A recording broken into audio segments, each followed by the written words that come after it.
विद्यार्थी मैत्रिणींनो, आज आपण मागच्या वेळेला आपण दोन कॉर्डिनेटर बघितलेले होते. एक म्हणजे स्क्वेअर आणि त्याच्या पुढे होतं रेक्टँगल.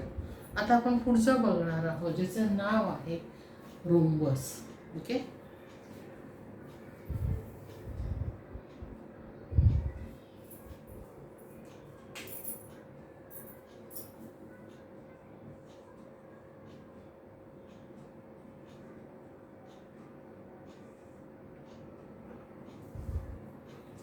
आता रोम्बस म्हणजे काय?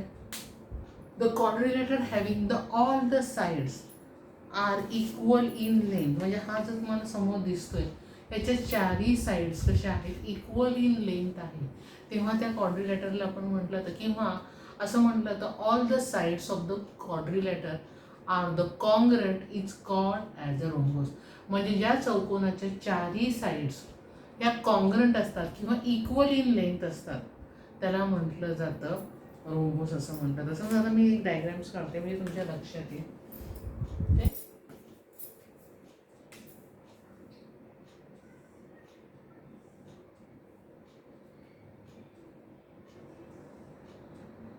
नीट काढते म्हणजे लक्षात येईल तुम्हाला.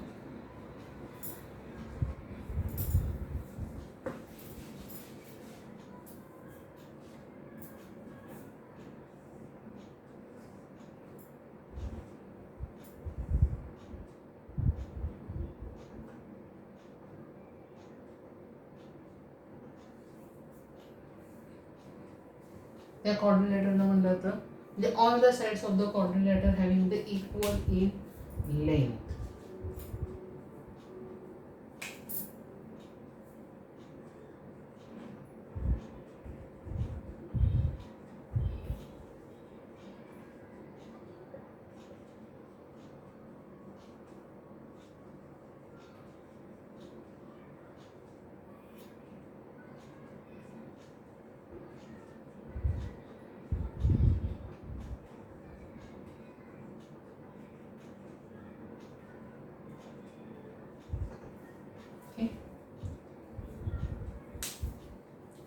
आता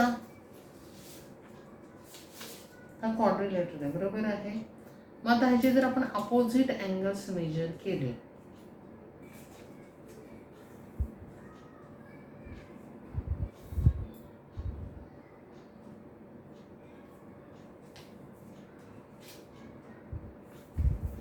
आता मी हा क्वाड्रिलॅटर तुमच्या समोर ठेवलेला आहे. आता ह्याची जर आपण अपोजिट अँगल्स मेजर केले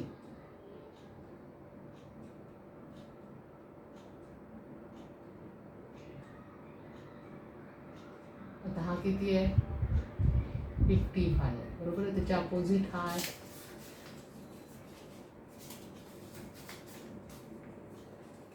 मग तो तुमच्या समोरच फिरवते आणि आपण बघूया. ओके, हा पण बघूया.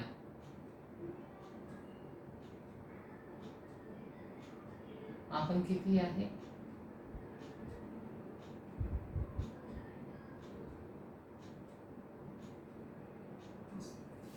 55, बरोबर आहे. म्हणजे दोन्ही अपोजिट अँगल्स कसे आहेत, सेम. म्हणजे opposite angles of the quadrilateral are the congruent. म्हणजे जे अपोजिट अँगल्स आहेत ते कसे असतात, कॉन्ग्रंट असतात. Means first property, opposite angles are congruent. Okay. आता नाही, आता हे जे डायगोनल्स आहेत हे डायगोनल्स काढलेले आहे तर काय होतात, हे डायगोनल्स काय होतात बघा, नीट बघा. हे डायगोनल्स काय करतात, बायसेक्ट द अपोजिट अँगल्स. म्हणजे हे जे अपोजिट अँगल्स, हे जे अँगल्स आहेत हे अपोजिट अँगल्सला काय करतात, बायसेक्ट करतात. म्हणजे फॉर एक्झाम्पल हा जर 60 डिग्री असेल, म्हणजे फॉर एक्झाम्पल मी इथे डायग्राम्स काढते, डायगोनल्स काढते. आता हा डायगोनल्स काढला आणि हा एक डायगोनल्स. ओके. तर हा जो डायगोनल्स आहे ह्या अपोजिट अँगल्सला काय केलं जातं, बायसेक्ट करतात. म्हणजे फॉर एक्झाम्पल हा जर आपला 60 डिग्री असेल तर हे डायगोनल काढल्यामुळे हा 30 डिग्री, हा 30 डिग्री येतो. मीन्स काय, नेक्स्ट प्रॉपर्टी काय, द डायगोनल बायसेक्ट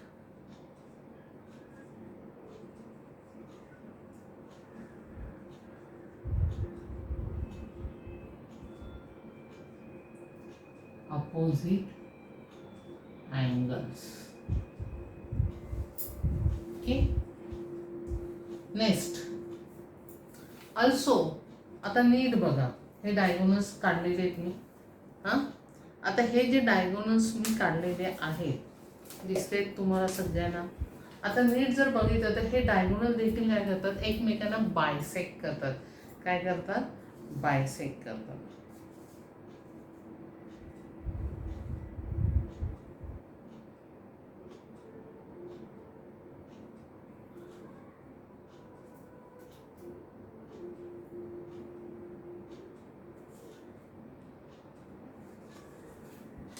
हे बघा, हे जे दाखवले ते बघा, हे काय करतात, अपोजिट्स ह्याला काय करतात, बायसेक्ट करतात. म्हणजे एकमेकांना काय करतात, बायसेक्ट करतात.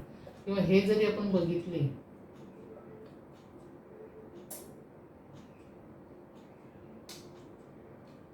एक मिनिट, हे बघा दिसतंय तुम्हाला, हे उचलून आपण इथे ठेवले बघा, काय करतात, बायसेक्ट करतात. तर हे मी डिवायडर यूज करते. इथे एवढं इथे ठेवून बघितलं, त्यानंतर इथे ठेवून इथे बघितलं, काय करतात, ते बायसेक्ट करतात. म्हणजेच काय करतात, diagonals are bisect each other. आता नुसतं बायसेक्ट करतात का, नाही. हे जेव्हा बायसेक्ट होतात तेव्हा तिथे एक अँगल जो तयार होतो तो किती डिग्री तयार होतो ते बघूया आपण.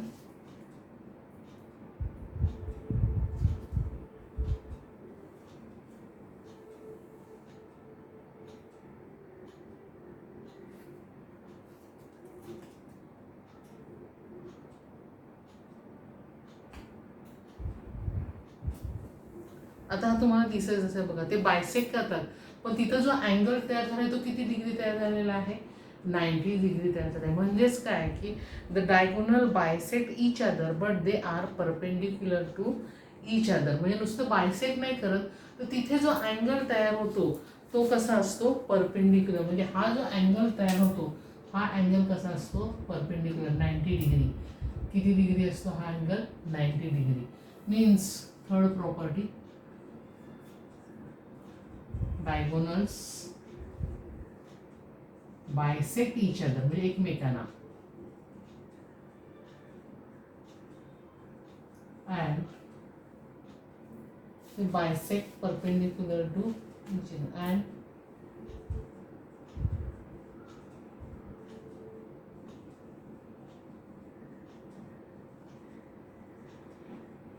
perpendicular to each other.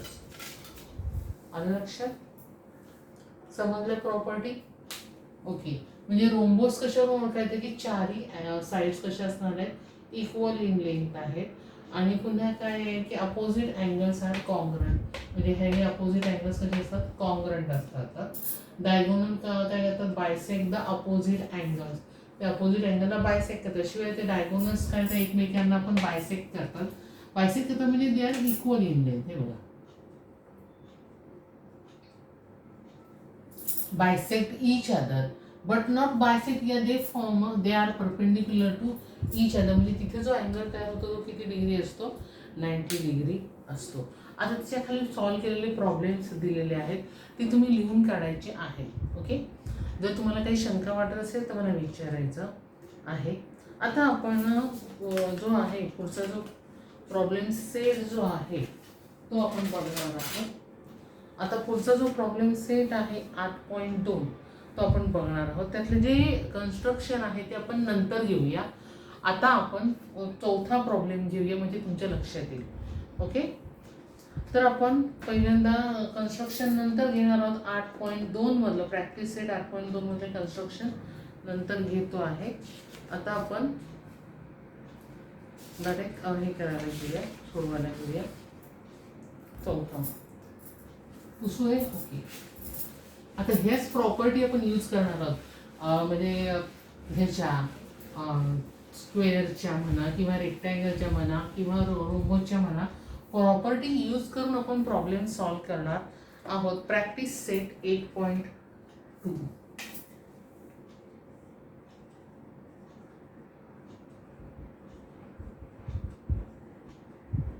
Okay. आता हे प्रॅक्टिस सेट 8.2 मधलं आपण 4th प्रॉब्लेम बघतोय. आता if the diagonals of the rectangle is a 26 centimeter and the one side is a 24 centimeter, find the other side. Okay. त्याने आता जसं दिलंय तसं पहिल्यांदा आपण काय करूया, फिगर ड्रॉ करूया आणि मग फिगर ड्रॉ केली की त्यावरून आपण सोडवायला जाऊया.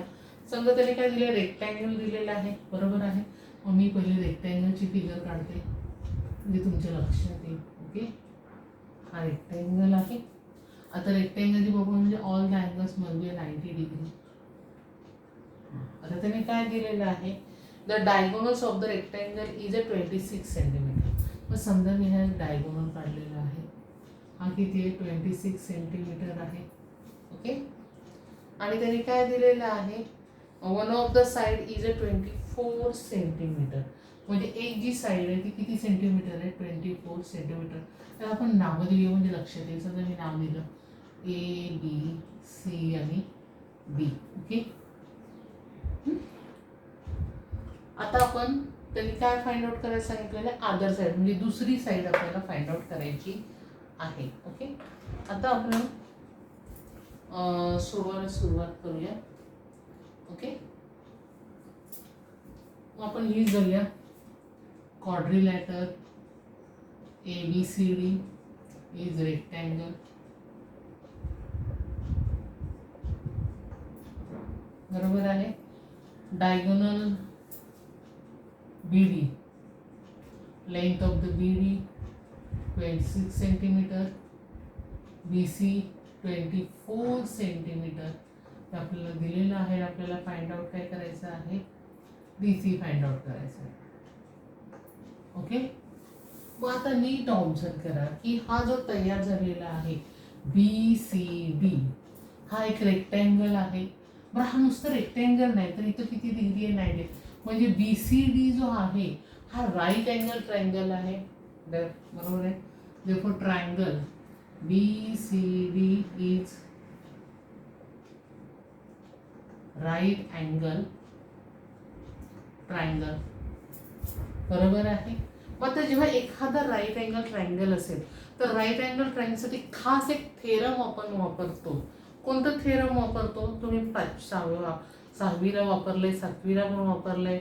बरोबर आहे. पायथागोरस थेरम वापरतो आपण. कोणतं थेरम वापरतो, by using the Pythagoras theorem.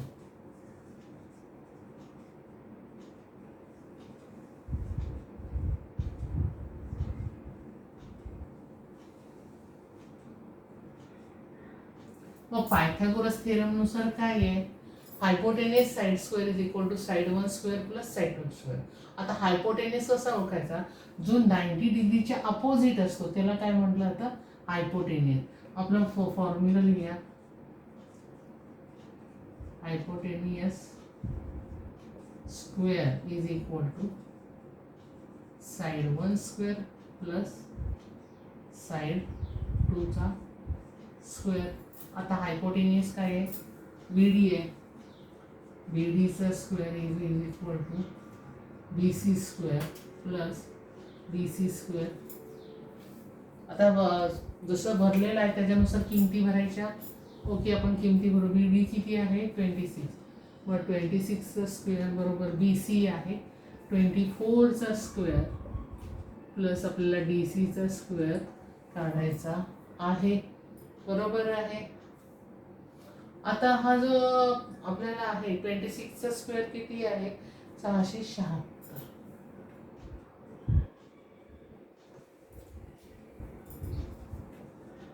24चा आहे 576.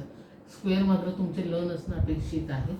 हे शिफ्ट करू, 676 minus 76 is equal to D सीचं स्क्वेअर, म्हणजे किती आला 100 is equal to D C square. आता आपल्याला डी सी स्क्वेअर आपल्याला डी सी आहे म्हणजे taking the square root both the side, therefore square root of 100 is equal to D C, taking square root both side.